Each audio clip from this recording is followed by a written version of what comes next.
ಕಳೆದ 24 ಗಂಟೆಯಲ್ಲಿ ಭಾರತದಲ್ಲಿ ಏನಾಯಿತು?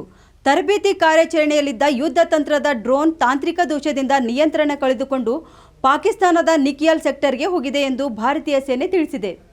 ಡೇಟಿಂಗ್ ಆ್ಯಪ್ ನೈಟ್ ಕ್ಲಬ್ ಜೊತೆ ಸೇರಿ ಅಮಾಯಕ ಪುರುಷರನ್ನು ವಂಚಿಸುತ್ತಿರುವ ಯುವತಿಯರ ಜಾಲವೊಂದನ್ನು ಮುಂಬೈನ ಮಹಿಳಾ ವಕೀಲರೊಬ್ಬರು ಬಯಲಿಗೆಳೆದಿದ್ದು, ಡೇಟಿಂಗ್ ಹೆಸರಿನಲ್ಲಿ 10 ಪುರುಷರಿಗೆ ಲಕ್ಷಾಂತರ ರೂಪಾಯಿ ವಂಚಿಸಿರುವ ಪ್ರಕರಣವನ್ನು ಬಯಲಿಗೆಳೆಯಲಾಗಿದೆ. ದೇಶದಲ್ಲಿನ ಎಲ್ಲ ಅಲೋಪತಿ ನೋಂದಾಯಿತ ವೈದ್ಯರ ಸಮಗ್ರ ಮತ್ತು ಕ್ರಿಯಾತ್ಮಕ ಡೇಟಾಬೇಸ್ ಹೊಂದಿರುವ ರಾಷ್ಟ್ರೀಯ ವೈದ್ಯಕೀಯ ನೋಂದಣಿ ಪೋರ್ಟಲ್ಗೆ ಕೇಂದ್ರ ಆರೋಗ್ಯ ಸಚಿವ ಜೆ.ಪಿ. ನಡ್ಡಾ ಶುಕ್ರವಾರ ಚಾಲನೆ ನೀಡಿದರು. ಒಲಿಂಪಿಕ್ಸ್ ಕ್ರೀಡಾಕೂಟದ ಮಹಿಳೆಯರ 50 ಕೆಜಿ ಕುಸ್ತಿ ವಿಭಾಗದಲ್ಲಿ ಫೈನಲ್ ಪ್ರವೇಶಿಸಿ ಚಿನ್ನದ ಪದಕ ಗೆಲ್ಲುವ ಭರವಸೆ ಮೂಡಿಸಿದ್ದ ಅಂತಿಮ ಹಂತದಲ್ಲಿ 100 ಗ್ರಾಂ ಹೆಚ್ಚುವರಿ ತೂಕದ ಕಾರಣ ಪಂದ್ಯದಿಂದ ಹೊರಗುಳಿದ ವಿನೇಶ್ ಫೋಗಟ್ ರಾಜಕೀಯ ಅಖಾಡಕ್ಕೆ ಇಳಿಯಲಿದ್ದಾರೆ ಎಂಬ ಸುದ್ದಿಗಳು ಹರಿದಾಡುತ್ತಿವೆ.